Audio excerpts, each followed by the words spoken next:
subscribe. Tariq Radio. Like and subscribe.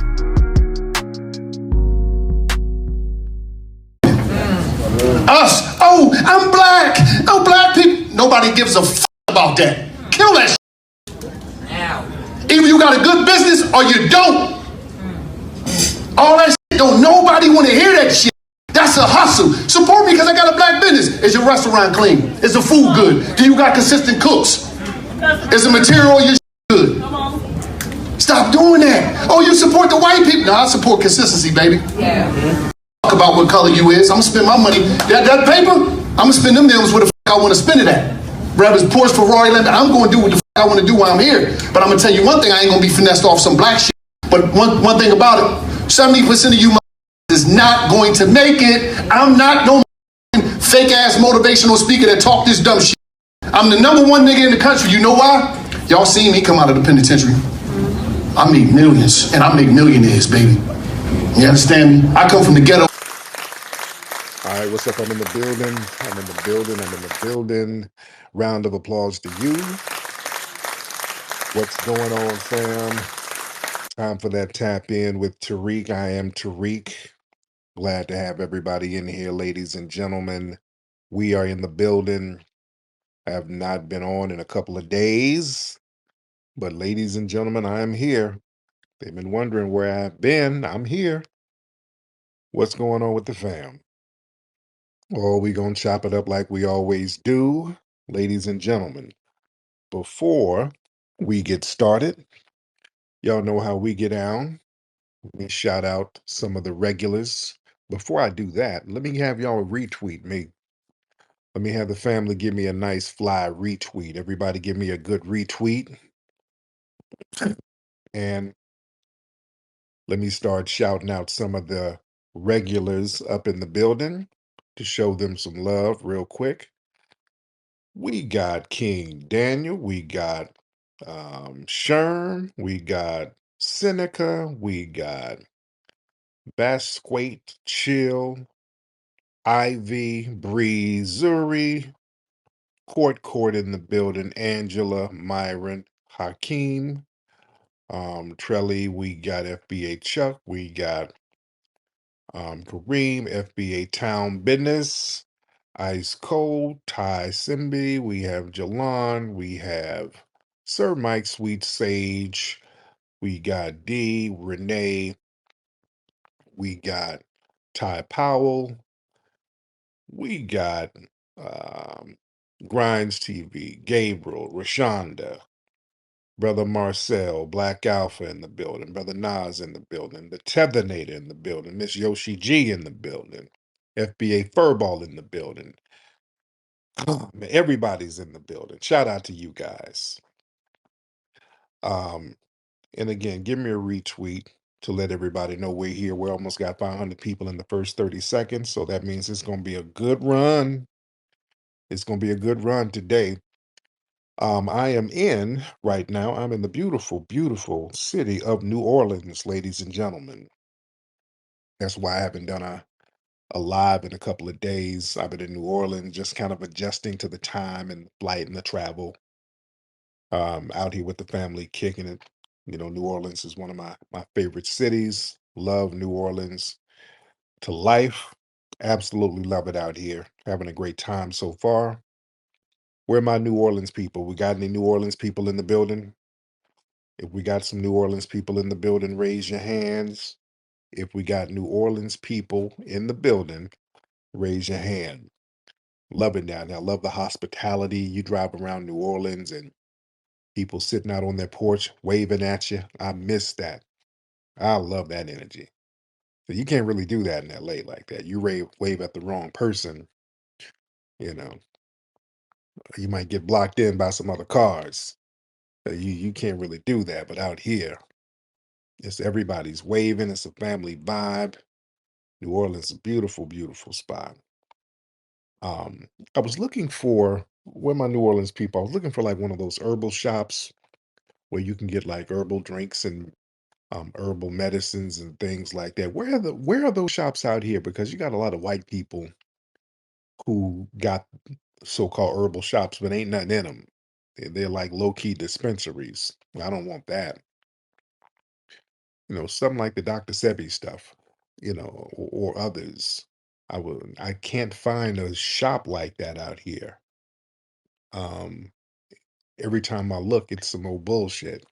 So I want my New Orleans people to let me know where they got the good herbal drinks and shops like that. I ain't talking about Whole Foods. I ain't talking about that. No, I want some of the OG shit, somebody local. So I want my people to let me know what's going on out here as far as that. Another thing in New Orleans, I didn't know y'all had bats out here like that. There's a lot of bats flying around in New Orleans. We're eating over there in the French Quarters the other day. We're on Bourbon Street. I don't think we were quite in the French Quarters. And we were on the balcony, and there were bats flying around. So that was very interesting. I didn't know there were so many bats out here in New Orleans. There's bats and crackheads. I love it. It's a crackhead flying over a bat, and I think the bat turned into a vampire crackhead. So it's very interesting out here in New Orleans. Very, very interesting. But listen. Some funny style stuff going on. I put up a tweet. I put up a tweet and an Instagram post today. I put up a tweet and an Instagram post asking a question about a podcaster named Wallow. Are you guys familiar with Wallow? Wallow and Gilly the Kid? They have a popular podcast, $1 million worth of game. I like Gilly. I like Gilly. I've been following Gilly for years. Gilly, very funny dude. I like Gilly. Gilly's very funny. I don't know too much about Wallow, but I've been following Gilly for years. Like Gilly. Gilly's a funny brother. I like Gilly. Again, I just don't know too much about Wallow. I'm not saying I like Gilly as opposed to disliking. I don't dislike Wallow. I just don't know too much about him. But I put up a tweet and a Instagram post that went viral. It went completely viral, and the question was, "Where's Wallow's family from?" And for the tethers had a hissy fit. Oh, what are you saying, nigga? What are you saying? Is it about the video he did? They already knew what it was about without me even saying nothing. Because see, there was a video of Wallow at some type of, what kind of event was it? It looked like some type of business event. I don't know what it was, but he was like in a hotel conference room. It was just a small group of people in the room. And he was talking about black businesses, and he was just going off on black businesses like, yo, people want you to support their black business because they black. F that. That's some finesse shit. I ain't doing that. Y'all cut that black business shit out. Don't nobody give a F about that. Just really going in. Don't nobody care about that. Um, and I'm paraphrasing, but I'm gonna try to stay true to what he was saying. Yeah, if your business ain't, yeah, I don't care if your business is black. I care about good businesses. Well, that's legitimate, but the thing is, you're wrapping it up into some other shit. I want you. Are your cooks going to be consistent? Is everything going to be clean? Damn all that black shit. I ain't about to be finessed on no blacks. It just, and a lot of people felt a certain way about it. A lot of people felt a certain way about that speech, as did I. I felt a certain way about that for a few reasons. Because that sometimes you got to understand when people are projecting vitriol and trying to disguise it as constructive criticism. That didn't sound like no constructive criticism. That sounded like vitriol and contempt, if we're gonna be honest. And another thing, a lot of the tethers were co-signing it. He ain't lying, no. He ain't lying. He telling the truth. And when I put up the tweet, like asking, and the Instagram post, it went super viral on Instagram. Like, hey, where's this family from? Hey, shut up, nigga. What he said was the truth. They already knew where I was going with it. And all of the people really defending that just happened to have foreign flags all in their bios. Now that's interesting. Let's unpack that. Let's unpack that. We really gonna have to unpack that, ladies and gentlemen. Do we have any non-FBA people in here now who agrees with what he was saying? Raise your hand, because I like to be fair and objective. Because he was going in. I ain't about to be finessed. Don't nobody give a F about that. Yeah, y'all just kind of going in on black businesses, and the whole narrative was this was the narrative. The narrative was black people want you to support their businesses just because they're black, but the inferment was that they give inferior service, but they still want you to support because they're black. That's not a real thorough narrative because that's not common. That's just not true. Yeah, black people want you to support their businesses, and they promote it as black owned as they should, because there are those of us in the community who will look out for black businesses. I prefer black businesses, especially when it comes to restaurants. I'm in New Orleans now. Trust me, I prefer black businesses. I want the authentic thing. You understand? So this narrative that people want you to support them just because they're black, that's not true. I don't think that. We got to really look and see where that's coming from. We got to really unpack that narrative. And again, I'm not beating up on Wallow, I'm not beating up on him. Again, I've heard he's done some good things for the community up there, but where is his family from? 'Cause that sounded like something else. Some people are saying that he's Gilly's cousin, and Gilly might be East African or something, because Gilly does kind of have an East African look. I don't know. I don't know too much about the brothers in their background. But the way he was talking, mm, the way Wallo was talking, it sounded like there's a different background going on there. It sounds like there's some non-FBA business going on back there. I don't know. Charles, you want to hop in real quick, Charles? Yo, what's up, Flex? Hey, B1. B1, how you doing, Charles? I'm doing good. Hey, I heard you was up in New Orleans. Oh yeah. 2701 St. Claude, New Orleans for the herbal shop. I go get my herbs up there. Hold on. I'm gonna write that down. What's the name of the shop? It's like Mary Ann's. Let me check my Rolodex again. Miss Ann's May Pop Herb Shop. Okay, yeah. I did see that, and it was about to close at 6. So that she's legit.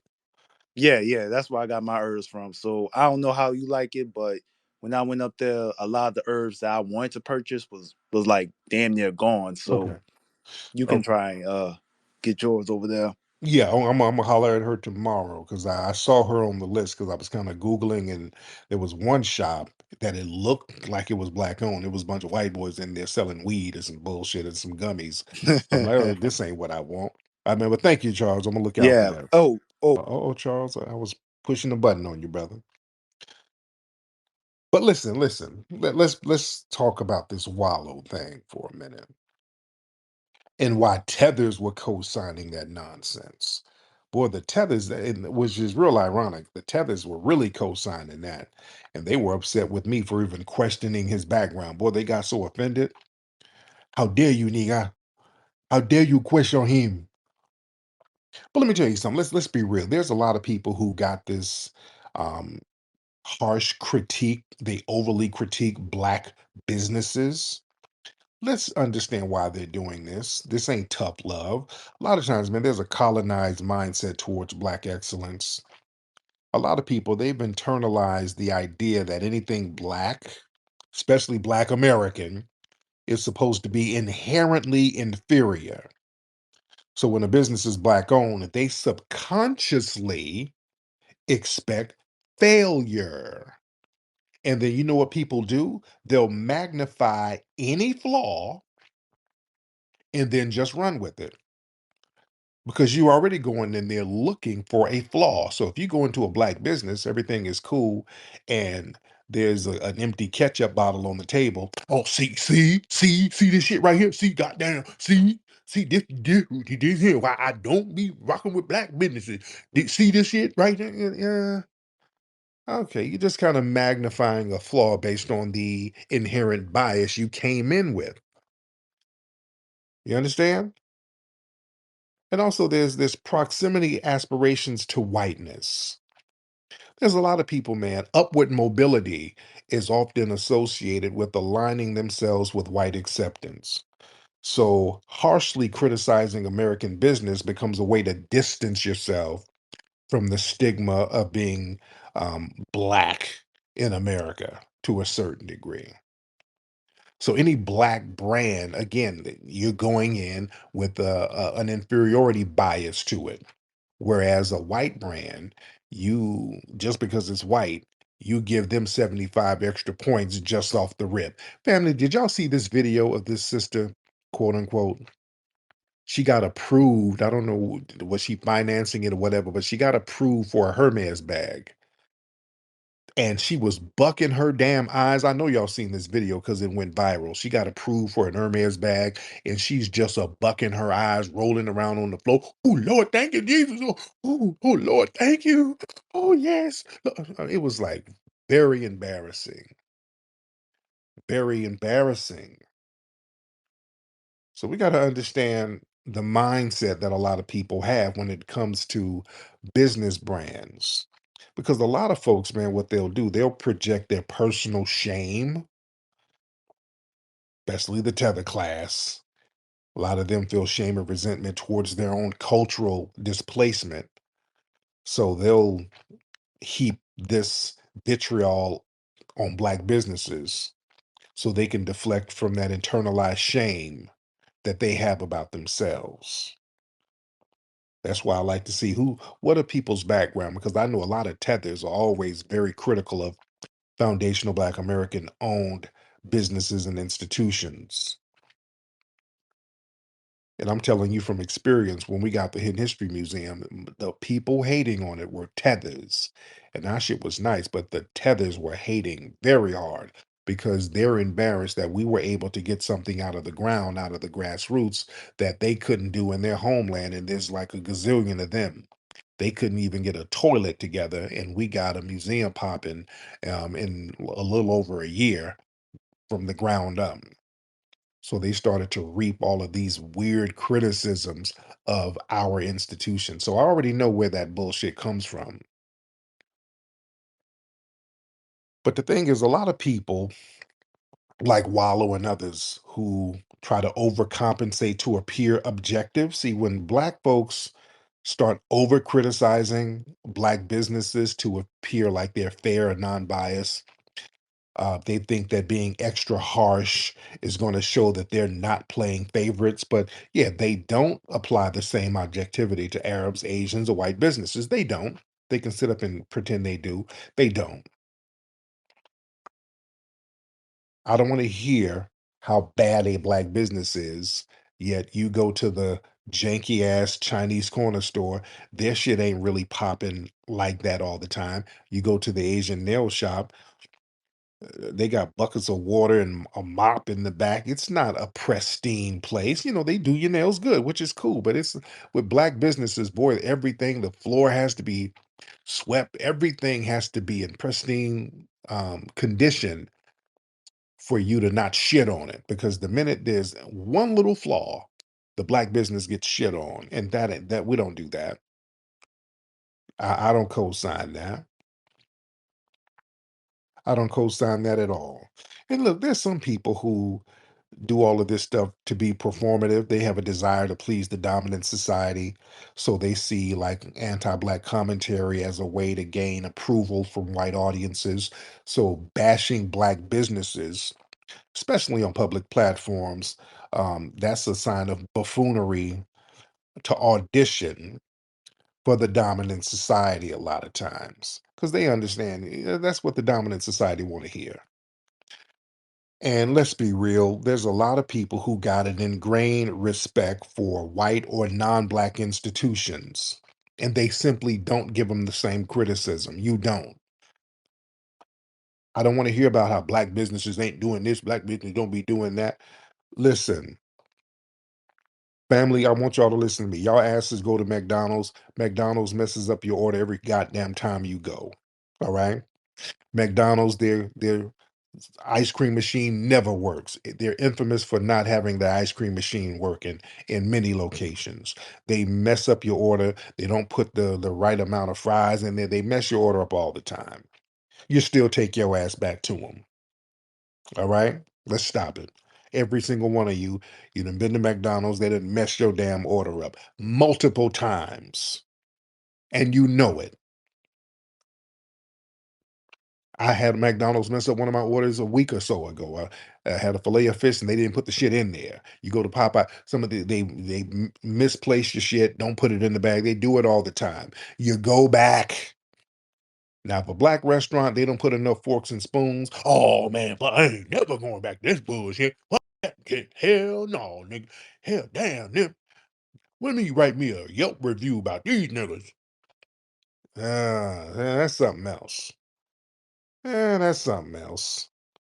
Mm-mm. Yeah, no, we're not. Yeah, the black businesses ain't gonna be on trial all the time. You just got to be the perfect business. No, no, no, no, no, no. Yeah, that misplaced standard of perfection.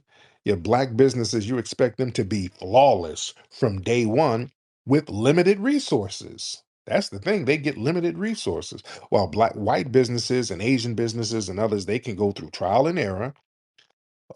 Nobody bats an eye. But that perfection expectation is an unfair narrative. It's rooted in the belief that black failure confirms racial stereotypes. And then people get into these performative respectability politics when it comes to black folks. This whole narrative that public shaming will motivate black business to do better. No, it won't. That's you just trying to get brownie points from white folks. That approach is not applied to other communities. You understand? Yeah, because it's not about really trying to fix them. It's about you just people just trying to get clout low key. But listen, a lot of people, they have disdain for the black community when they do all of these weird criticism. They just have disdain for the black community. Let's get real with it.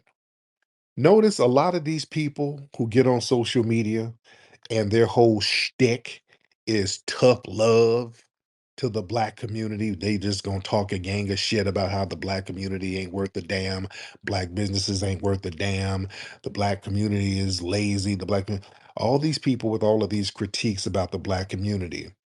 You notice something? A lot of them have these real weird criminal records. Mm, You notice that? A lot of these people have these criminal records. I mean, long, crazy criminal records where they've done some significant time in prison. There's a few people like that. Wallow's one of these guys. From what I understand, he did some time in prison. So if you're coming from that side of the tracks, what type of black people are you interacting with? You understand? If those are the sides of the tracks you're coming from, what type of black people have you been interacting with?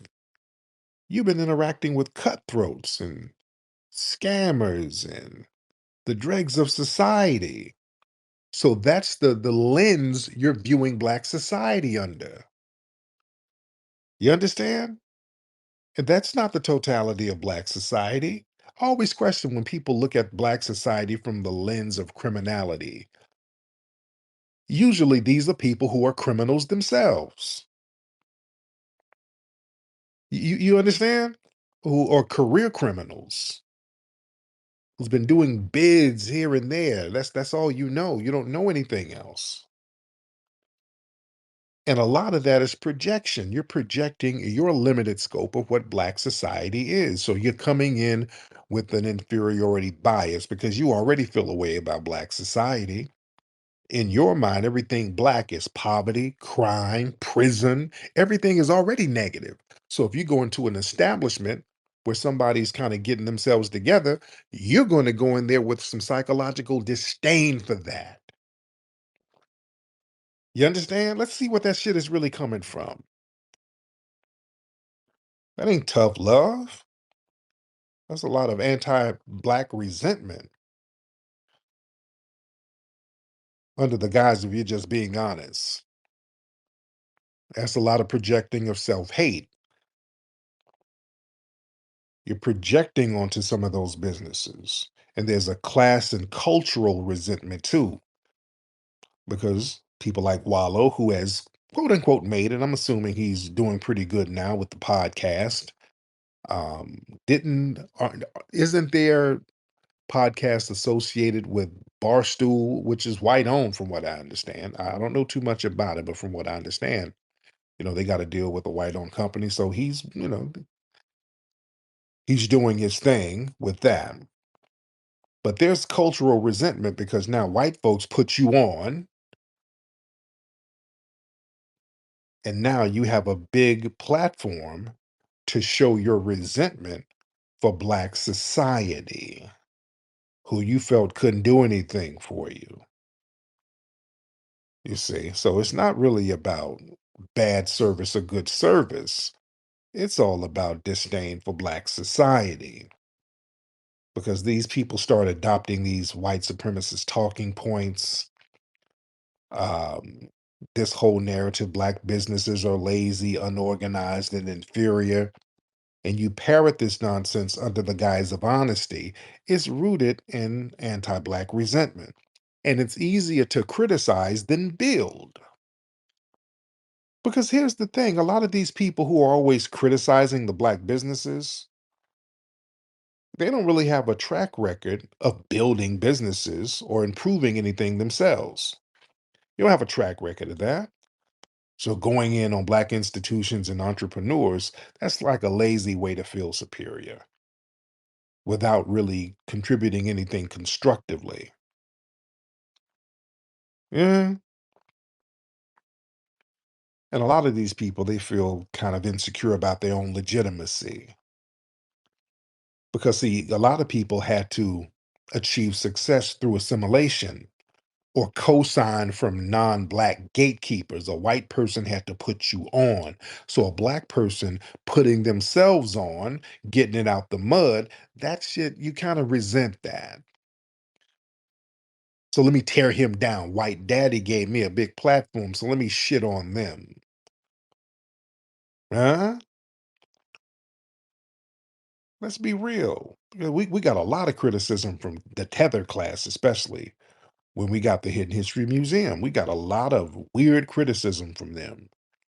And these people can't build, they don't have our museum look better than their national museums. And they know that. That's why we were getting so many negative critiques from tethers about the museum. Just the fact that we got it and did it the way we did it without white mommy and white daddy. We didn't kiss up to white mommy and white daddy. They resented that.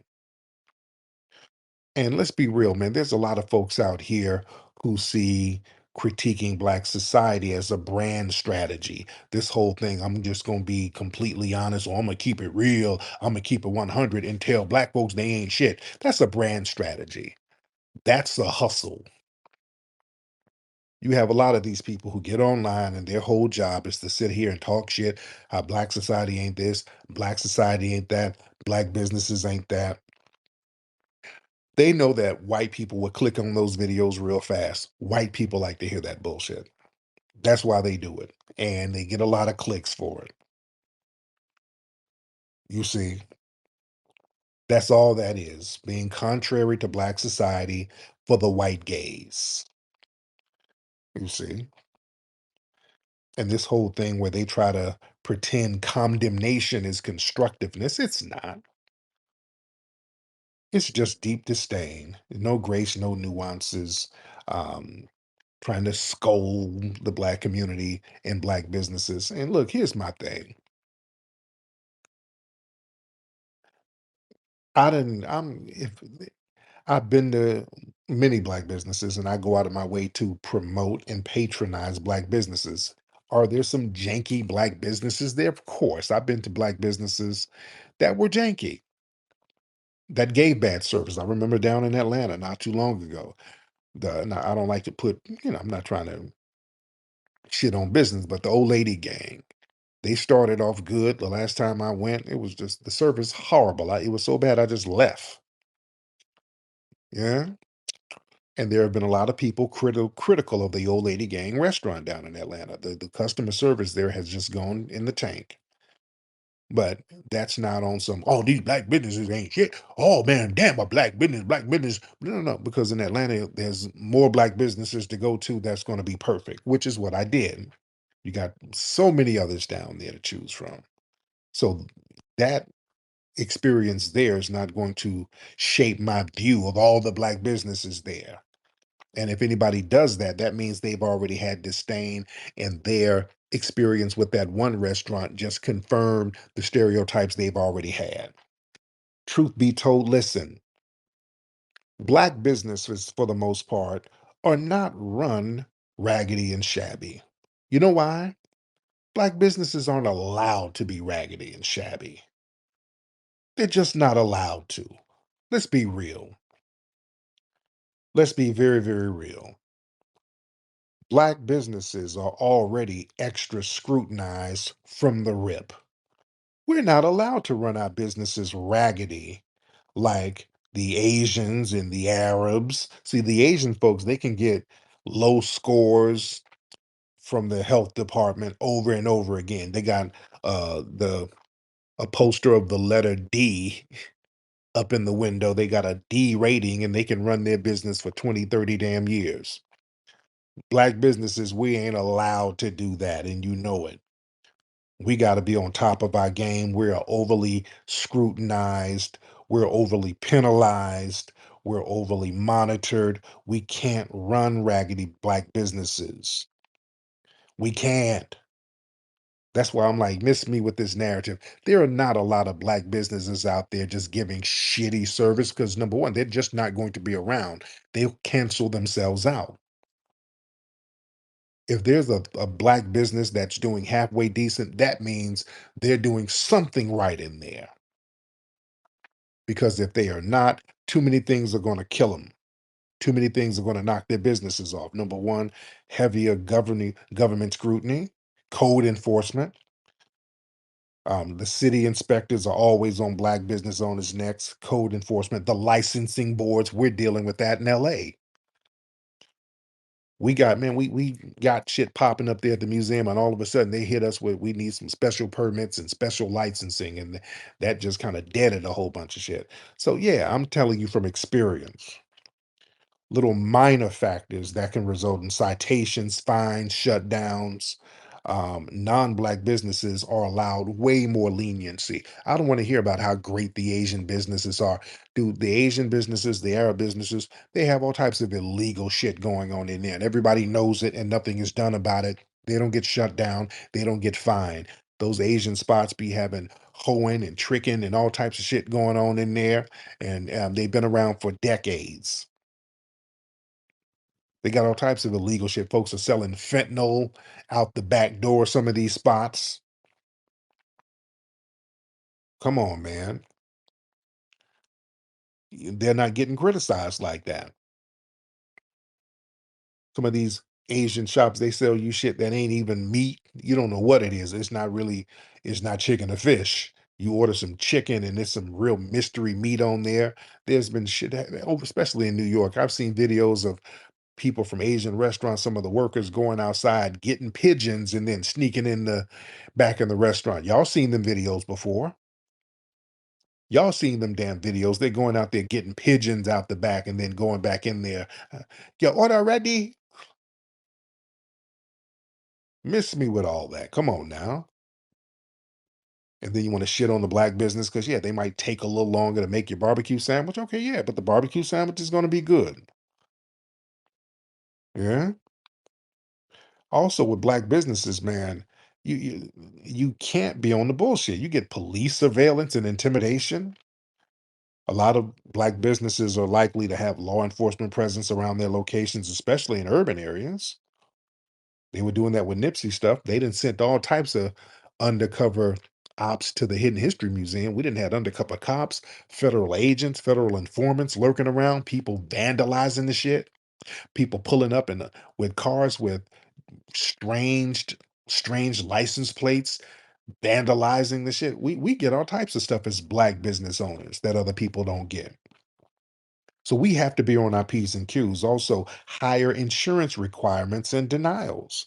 We got to pay higher insurance premiums than other groups because they start talking about different risks based on location and all this stuff. Even when the business is safe and clean, we got to pay more insurance. In LA, they got those damn injunctions. So if there's a crime that happens by your black business, they start giving you injunction warnings, nuisance injunctions. Your black businesses are highly scrutinized. Yeah. Yeah. Even minor mistakes, the public, hell, moment you do anything, a minor mistake, the Yelp reviews are going to get you. People are going to start projecting their weird stereotypes on you. And just there's a perfection expectation. There's this unspoken expectation that black-owned businesses must be in perfect service. The aesthetics has to be perfect, the customer service has to be perfect, or they're going to get publicly dragged. And man, we listen, this week alone, I done seen videos of black folks going into businesses. The waiters and the waitresses are racist to them, telling them, hey, black folks don't tip, so y'all got to pay me a tip up front. Have y'all seen these videos? There was another video back on, I want to say North Carolina, South Carolina, I can't think of the city, where the owner came out and told this black couple, don't come back because they didn't want to pay for a steak that they didn't get. They didn't get no, it was a pork chop or something. They didn't get the pork chops, so the lady was like, "Can y'all take it off the list? Get out my restaurant, don't ever come back." The owner was cussing them out, telling them not to come back. Miss me with that. Black business owners don't be doing that type of shit. I don't want to hear that, dude. These other businesses do all types of janky shit to black people all the time, and people got these weird expectations for black businesses. I remember in I want to say it was in Dallas. What was that business? And I've been there a couple of times. Very nice spot. I can't think of the name of it. Real nice spot. I think this was it. Or it might have been another one, but it was one spot.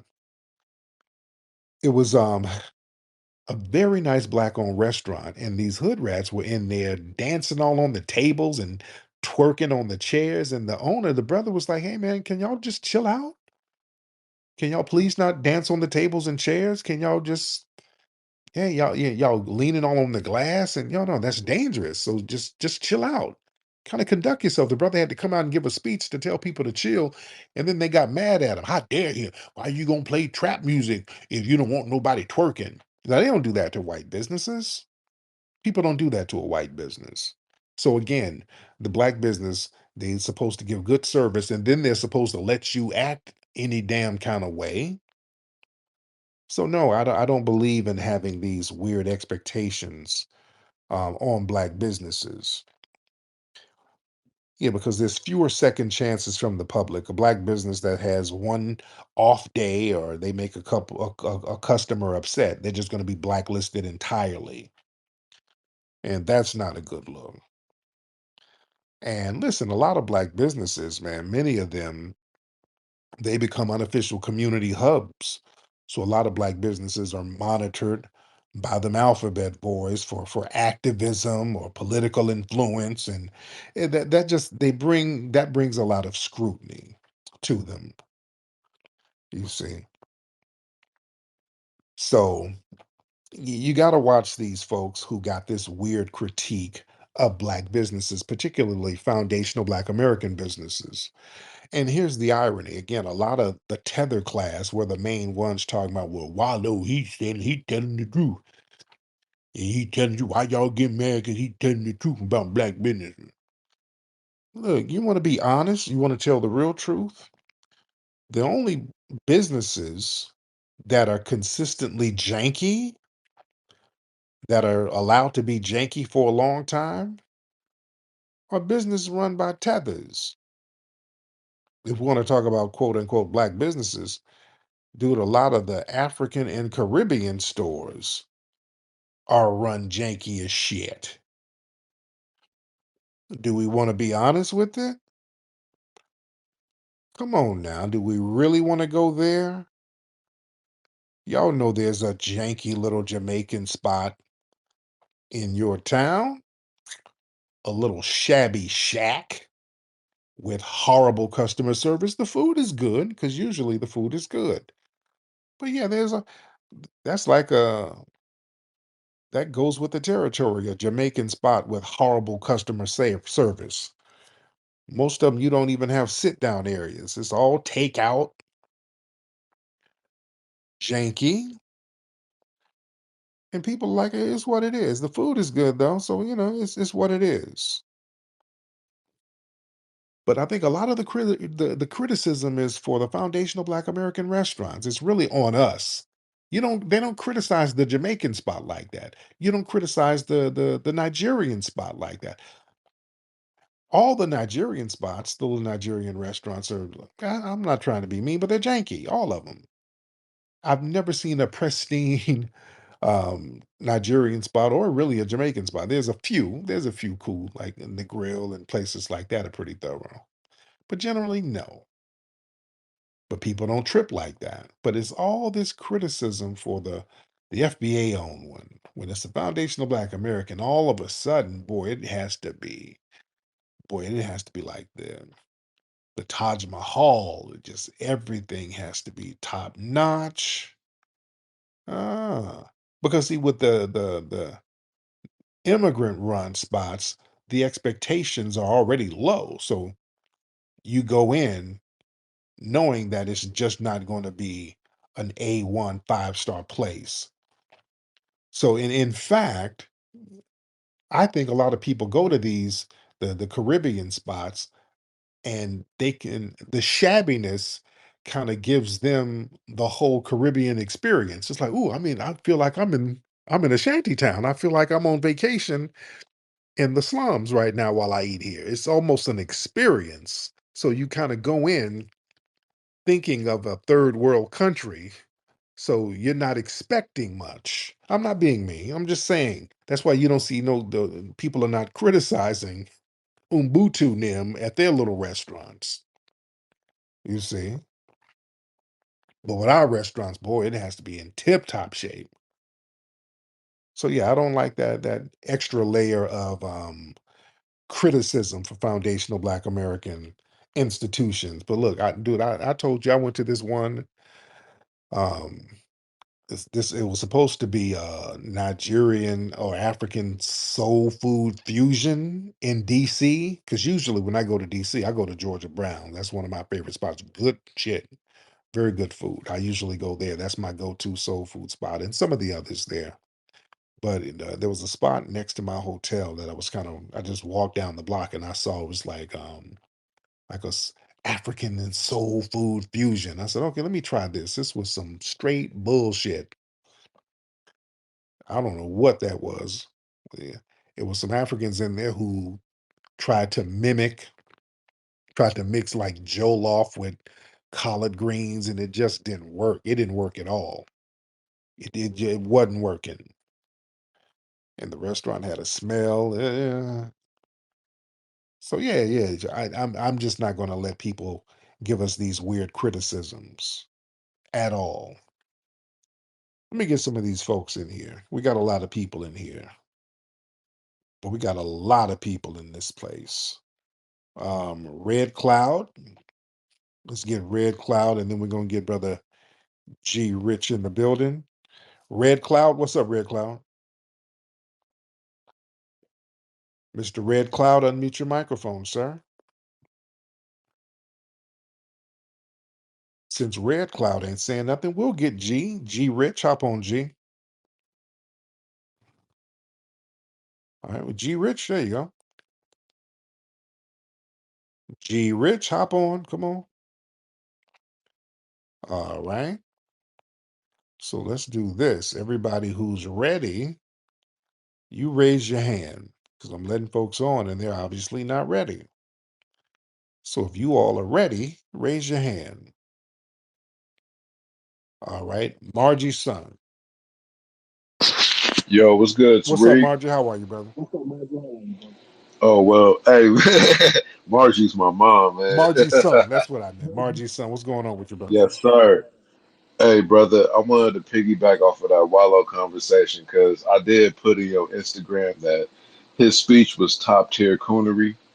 One thing he needs to have that same level of consistency and quality with all these Chinamen's feeding us God knows how old fried chicken, fried rat and whoever possible, all that type of stuff. Right. They be beating these they be beating these women in salon. The bodega Arabs be, racist as hell and rude as all that. But we have to come with the best efforts and the best qualities, and that's still not enough. So it's like for that sector of fools, you know what? They just want to shit on us because they some self-hating Negroes in themselves. Yeah. The real talk, man. That's why I'm not trying to hear all of these high expectations or unrealistic expectations, because you can have high expectations, but when the shit gets unrealistic for black people, but you keep going to the damn Arab store and he's talking to your ass through a bulletproof glass and throwing your money to you, and he got his finger on a trigger under the damn desk ready to blow your damn head off. Nah, you're not. Don't no. Black businesses don't do all that. Black businesses don't do all that now. You understand? These folks, these Arabs, they calling the police on your ass. That's the remember the Palestinians called the police on George Floyd. They sit up here and do all types of shit to you. Harm you, harm your families, do surveillance on you, sell you garbage, sell you trash, and you don't have them high expectations of them. Going back to us in LA, we got the Hidden History Museum. Now, we didn't had all types of feds, ops, informants lurking around the museum, trying to do things to sabotage it. We're right next to a pawn shop and a liquor store. They don't do all that at the liquor store or the pawn shop. We have a learning institution where people can learn about themselves, and boom, we get the weird op sabotage for that. So, yeah, it's something else going on there. Y'all raise your hands. Let's get the family up in here. Let's get the family up in here, ladies, and let's get Brother Soheem in here. Soheem Perry in the building. Brother Soheem, hop on in. Hop in, Brother Soheem. Tariq, what's good, brother? I'm good, man. How are you?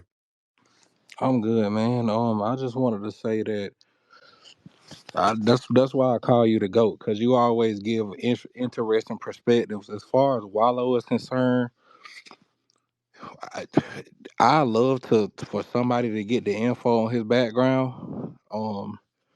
We don't know where his family is from. I remember when Professor Alon did a space. I don't know, it was a couple months ago, and I actually brought that up, and we were supposed to be talking about that as a space because I just feel like FBAs are the only group of people. I won't say the only, but it just seems like we are the only people that want people to consume our service or our product based off ethnicity. And what I mean by that is we've kind of set the tone because now I'm starting to see other businesses say Latino owned, Mm. LGBT owned, African owned. So now they're starting to connect their ethnicity or their sexual orientation as like a selling point to get people to consume their business or their product. And so all I was saying, I guess, is that do I agree with Wallow? You just in this space that you made right now, it gave me like a lot of really good things to think about because you have like some of the most unique talking points that I probably ever heard, Hmm. and you give different perspectives. But as far as what he was saying, yes, Barstool Sports, I'll just be very frank with you. Those people are white supremacists. Mm. They're white Wallow and Gilly. I want to say, and correct me if I'm wrong, anybody, but I think Wallow and Gilly are like the only melanated people employed to their brand. Mm. And they just gave them like a multi-million-dollar like deal to do the $1 million worth of game. They got like a multi-million-dollar contract, like a big deal. Like I want to say like 7 8 figures. Oh wow. Yeah, to do that. And this was recent. This was probably like a little over 2 years ago, maybe they just got that. But I follow a lot of people from Barstool Sports. Dave Portnoy is the owner. And he's a well-known I won't say white supremacist, but he definitely is a good old boy, as they call it. And so to land my plane, I just want to say that, you know, I love the shit out of you and I love your points that you make, but all I'll say is I think the jury is still out on their backgrounds. I love to know personally where their families are from because they do look like they got a little bush meat in them. I can see the bush meat in the eyebrows. Mm. But at the end of the day, all I wanted to say is that the bottom line of it is this. I want people to want our services as in FBAs. I want people to want our services, to want our products because they're good, Yes. because they like them, because they want to consume them, because we offer good food. We don't go to an old lady game and have to wait 2 hours for somebody to come ask us, what we drinking. Right. Right. You know what I'm saying? We just don't want that. Mm-hmm. You know what I'm saying? So we don't want to attach that to race because let's just keep it real, Tariq. Let's keep it a buck. I'm pretty sure you've been in some businesses that were non-FBA and they gave you excellent Oh service. yeah, many times. So you didn't go in there like, oh well, because it ain't FBA. I'm gonna go harder on my critique of the service. It's like, nah. If I go into a resort somewhere overseas somewhere and the customer service is good, the shit was good. Mm-hmm. You know what I'm saying? So we're not gonna automatically attach it to race. So all I will say is that I do appreciate the points that you made because I didn't see it from that angle. But when it is a FBA owned, ran business, we on the chopping block at any given second. And I'll land my plane there My and boy, thank you. thank you so much. Let's get Nikki the God. Nikki, hop in, dear. Yeah, several years ago, there was an Asian restaurant that got shut down after they found out that they were storing meat outside. They were thawing it in the dirty sink out back, and a black contractor just happened to find it because he was looking for a hose out back. Mm. So they found where food was being stored, so they sent some people. What happened was he posted it on social media and it was shared. So they went to the restaurant, looked around, and found food stored on the floor, food stored in different areas, food spoiled and everything. So they got shut down. The only reason they got shut down was because this guy shared it on social media and it got attention. In Wisconsin here, there's several Asian restaurants that are just serving all type of mystery meat, or you get sick when you go in there and you don't know what you've ever been served. You call on the people and you never hear anything about it. So I just don't understand what the criticism of FBA black owned restaurants is when nobody's standing up to the Asian restaurants. Right. They have the most horrible customer service and I'll land my plane at that. Thank you, dear. Thank you. Yeah, speaking of that, listen, I'm in New Orleans. Um, I was at Willie Mae's today. Delicious black owned spot. Willie Mae's, the foundation of Black American sister from Mississippi. She had a restaurant out here, very well respected. I think she died at 98, age 99. She died about 2015. Willie Mae's, oh man, we in there just gorgeous, beautiful, delicious food in there. The black staff, the rest of the beautiful brothers and sisters in there, they were just phenomenal. Beautiful restaurant. They got so there's another black owned restaurant out here, Dookie Chase, where y'all know what I'm talking about, New Orleans. Lovely spot. There's another spot out here that we're doing an event at, and we've been to, well, it's a family event. Neo's. That's another good one. Beautiful spot, beautiful staff out here. Clean, beautiful. festive vibe, beautiful folks. Love their food. And there's an Asian spot out here that I like. Manchus. I love Manchus. Manchus is in the good. Manchus has crackheads lurking around it. All right.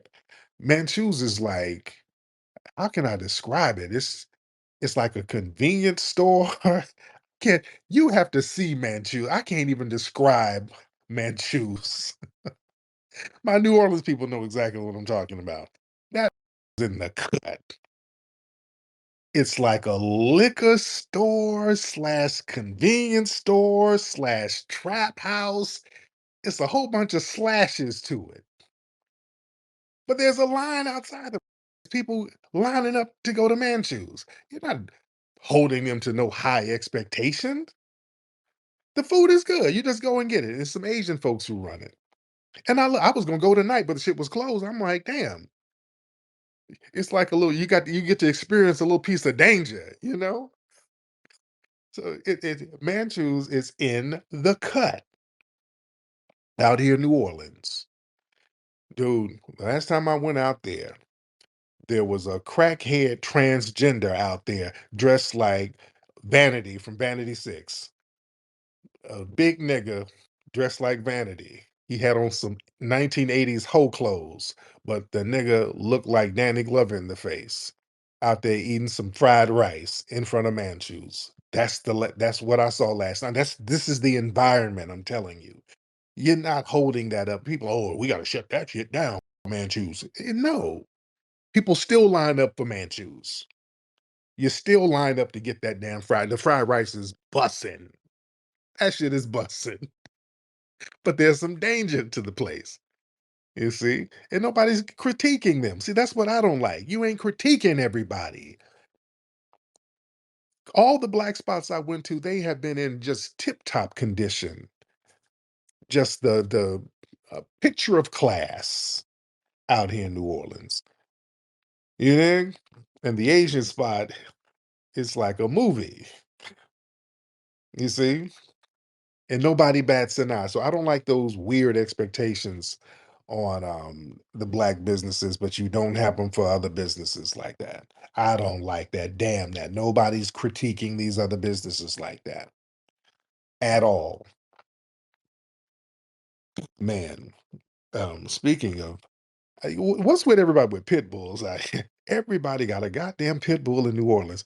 Um, we, dude, where we staying now, the neighbor next door, it's like an upstairs apartment. There's a pit bull chained to a porch outside. It's just the pit bull is a red-nosed pit bull just sitting up on the porch chained up. That's the most New Orleans shit ever. They will chain a pit bull on the porch out here like it's nothing.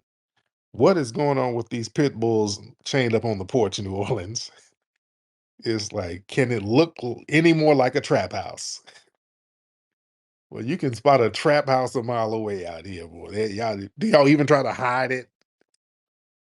Nigga.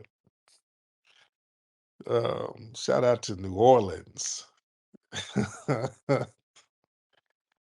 Well, yeah, I done made friends with the trap house pit bull. You know, I started to throw some etouffee bones. I was I was gonna throw some gator bites at him. You know, I like the red nosed pit bull. I like him. Oh man. Let me see. We got a lot of folks in here. Let's get Gia Monet. Let's get Gia. Miss Gia Monet in the building. Miss Gia, hop on, dear.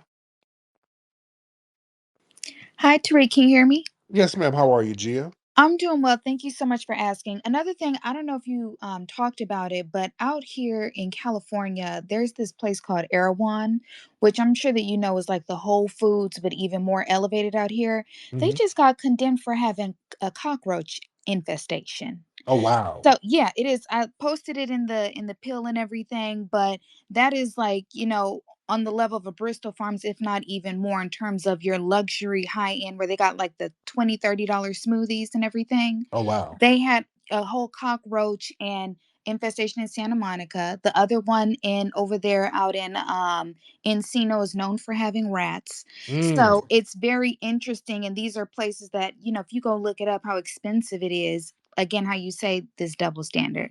oh And that's yeah. all I wanted to say. Yes, ma'am. Thank you, dear. Yeah, man. I don't like them double standards. These white businesses, they have all types of janky shit going on. And not, these non-black businesses have janky stuff going on. But black businesses are criticized for letting folks know that they're black businesses. They're not saying buy from us because we're black. No, they're not saying that. They're like letting the public know, hey, look, our stuff is as good as theirs. So definitely come to us because this is the real deal. Yeah, because I hear a lot of people who don't like when businesses say that they're black owned. There's nothing wrong with that. And the origin of that comes in segregation. See, during the Jim Crow era, black businesses, they were often excluded from white owned commercial spaces. So they had to build parallel economies and they had to intentionally label them as black owned to get black customers who they wanted to support. And that was a form of economic self defense. Promoting a business as black owned, that was a form of economic resistance. See, that was a way to circulate money within the community so they could guard against the financial dependents outside of the community that were hostile and discriminatory. There's nothing wrong with saying your business is black owned. Hell, during the civil rights era, that was a sign of pride and unity. See, when the Black Power movement was going on and the civil rights movement gained momentum, black owned businesses used their identity to reflect the racial pride and solidarity. And that encouraged the community to build up its own institutions. And saying that your business was black owned, that was a response to the discrimination by white owned businesses. Remember, black customers were treated harshly by non-black businesses, which they are now in many cases. In many cases, they are now. You understand? Denied service, you're followed around in the store, stereotyped. So the narrative was, hey, as a black owned business, you will come in here, you'll be respected as family in here. There's nothing wrong with that. So and black owned businesses, they tend to understand the unique cultural needs and the values and communications and the style of the community. And you know, identifying that helps build trust and that encourages loyalty. And also it reinvests in the community. See, when a business is known to be black owned, customers know that their dollars are most likely to stay and benefit the black community directly. That'll support schools, that'll support events, that'll support families within the community. And there's nothing wrong with that. Nothing wrong with that whatsoever. And also, that gives you visibility in the competitive market. See, racial bias is still prevalent in hiring. All right. It's prevalent in leasing, it's prevalent in lending. And when you are explicitly black owned, that helps your business stand out and it connects with customers who who intentionally seek to support marginalized entrepreneurs. Let me tell you something. They did a study talking about how the dominant white society, when it comes to black people trying to get employment, they discriminate based on names. If they see a black name, they will discriminate. They'll throw the shit in the garbage if the name is black. And they've done studies for that for decades. And family, I am the opposite. When I see an ethnic sounding name, I see a foundational Black American name, I am more likely to hire that person. And the qualifications have to be on point. One of my employees that I've had for damn near a decade, when I was getting applications sent in, and she had a very ethnic name, but her resume was impeccable, and her ethnic name was the deal breaker. And I'm so glad I hired her. She's been just thorough for damn near a decade. It says an ethnic black name. You understand? So sometimes our ethnic markers work in our advantage. Let me get Brother McCall in here. Brother McCall? Great Minister of Code. How art thou? I'm so good, brother. How are you, Mr. McCall? Excellent, excellent, sir. Just living the dream and winning as Yes, sir. usual. Hell yeah. This is an important conversation. I'm glad that you're unpacking it in a very masterful way. Mm-hmm. You know, I mean, remember when we were kids? Our parents, would always teach us that we had to be at least 10 times better, not just better than Caucasians, but Asians and everyone in general. We were just taught the value of meritocracy, Oh yeah. right? Mm-hmm. We understood the circumstances, and as we got older, our mentors, that we met along the way, they personified excellence. They were top tier. We were never, ever, ever taught to be less than anyone else. We were taught with regard to the so-called Caucasians that they could not beat us physically, mentally, spiritually, or psychologically at everything. We were brought up with a very competitive, actually a disruptive frame of mind. We were taught to win, right? So this Gilly and Wally or Wallow character from Philly. I'm from Philly. And Philly has a very high standard. We don't do things half-assed. So we have to question his intention. And I'll land with this. Their company is called what? $1 million worth of game. Well, of Yeah. course, that's a Jay-Z hook, right? Yeah. But at the same time, they criticize Jay and Rock Nation, a top tier company, by saying Jay and Rock Nation only smile at billionaires. So I'm not sure, what is it? Is it, we're top tier and we only operate and smile with the billionaires, or we're, half-ass, shucking and jiving type type of people. But I appreciate the opportunity to speak, brother, and keep that jab in the face. Love you, No sir. doubt. Thank you so much, brother. I appreciate you. Where's Sister Cheryl, who's down here in New Orleans? Sister Cheryl? Oh, I'm right here. I have a bone to pick with you. Uh-oh. Now, why you gonna say we got bats down here? You know we got mosquitoes. And you gonna talk about Manchu. You was in the hood on St. Bernard, right by churches. Yes. Yeah, where everything goes down. Now, is that just the only Manchus or are there multiple No, they have Manchus? another one on Claiborne under the Okay, because I was bridge. yeah, I was in the one about Tremaine or with a Yeah, by Tremaine. Yeah, churches. yeah, and it was hood. Oh yeah, Oh, it was. but you ain't meet the man around the corner who think he own the whole neighborhood. You probably seen him on there when he told a white lady, he went viral, Byron Cole. He Hmm. went viral for telling her, he called her all kind of names and stuff, told her get out of his neighborhood. But anyway, we don't have bats, we got mosquitoes. And yes, they do have pit bulls. Yes, everybody got a pit bull. What's all these pit bulls out here? Why pull your gun out when you can stick your dog on them? I see, Lord, these vicious ass pit bulls people walking around here with in New Orleans. Yeah, but I said, Man, why you didn't try Mondays or Morrows? now where's that? I just went to a birthday dinner at Morrow's. Oh shit! I have to find the thing. You can pull it up. It's like tomorrow, but it's Morrow's. And Mhm. Mondays, I don't know. I let my children drive me around.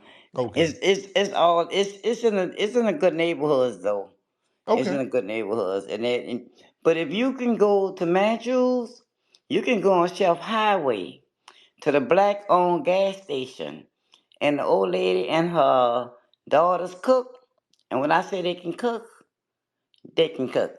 Mm, mm. And you can buy everything in there too. I'm gonna go. I'm gonna go up there and check it out. You Yeah, can I'm get gonna you a definitely. hat. You can get your shirt. you, everything is like Wawa's and what the one was you was excited to be at. That gas station you went to where they had everything. Oh, Busy Bees. Is that what it was? What was I forgot the name of it. Um, yeah, but I got to go there. Bucky's. Bucky's, yeah, yeah, Well, wait Bucky's. till you go to Wawa. Uh-oh. I'm gonna look that up. I'm gonna look that up. But thank you, dear. I'm gonna look that up. Oh yeah, I gotta get me a. Do they got the big red sodas out here? I gotta go to the hood. Yeah, I gotta go to the hood gas stations to see if they got the big red sodas out here. Yeah, Cheryl just reminded me of that.